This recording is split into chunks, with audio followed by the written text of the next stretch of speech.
The picture was already taken. Time is just the playback. A most unusual camera and the ego's self-revealing script. What if pain isn't something you have, but something you're still believing in? Mighty companion. This isn't a story about a strange camera that sees the future. It's a mirror that exposes the mind's refusal to see the present, and the illusion that something ahead will save it from the guilt it never questioned. This is the ego, on film. Let's go in. A most unusual camera. A lesson in seeing the end from the beginning. Chester and Paula break into a curio shop and walk away with what they think is junk. But the anger isn't about the loot being worthless. It's about the thought that someone else might profit from it. Right there, the ego thought system is fully exposed. It's not enough to have someone else must go without. That's projection. Blame gets assigned to the outside, to hide the lack that's secretly felt inside. The world you see is the witness to your state of mind, the outside picture of an inward condition. Chapter 21, Section 1. Then it shows up. A strange old camera. No opening. No film. Just a phrase engraved on the side. Dix à la propriétaire. 10 to the owner. It's overlooked at first. Just another thing to flip. Another useless antique. But then, it takes a photo of something that hasn't happened yet. They're hooked. Not because they understand what they're seeing, but because it can be used. And that's the ego's only question. How can this serve my desire? They never stop to ask what the gift is for. They only want to leverage it. Only what you have not given can be lacking in any situation. Chapter 14, Section 5. Then Woodward shows up. The camera predicts his arrival, and right on time the escaped convict walks through the door. The future isn't being created. It's being remembered. This is just the ego's script, recycled, dressed up as new. But still, they don't ask what's happening. They ask how to cash in. Maybe we could sell tickets, set up a booth, use it like a carnival trick. What could have been a miracle becomes a hustle, because only what's valued will be seen.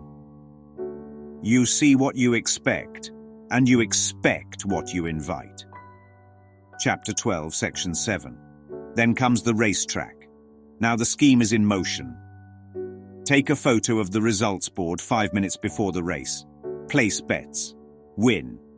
But this isn't clever. It's compulsive. This is the ego chasing control disguised as safety. And when the winnings come in, they don't experience peace. They gorge. They flaunt.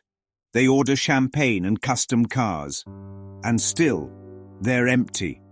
Because the ego doesn't want abundance. It wants proof that lack was real. The money isn't freedom. It's a weapon. A cover-up. Then the guilt rises. And projection follows. Suspicion spreads. Arguments break out. Chester turns on Woodward. Paula tries to save Chester, then screams as she falls from the hotel window. One by one, they all fall out. Each death is the same script playing faster. The camera doesn't lie. It just reveals what was already chosen. The ego's end is written in its beginning.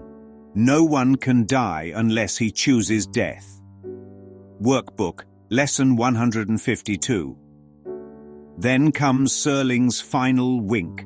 The waiter walks in and says, "They already checked out." Yes, they died. But more than that, they exited the mind. They followed the ego all the way. From temptation to greed to guilt to death. And the last photo doesn't show 3 bodies. It shows 4. Because the ego always takes one more victim than expected. Even the one who thinks they're safe. And the camera? It was never a gadget. It was the mind. The entire time, taking pictures of guilt. Replaying old decisions. Projecting the past and calling it future. Time is a trick. The past and future are both illusions. Only the present moment is real. Workbook, Lesson 158. This wasn't a sci-fi plot. This was a parable of perception. The message is simple. Stop trying to change the picture. Question the one holding the camera. Because the picture was already taken.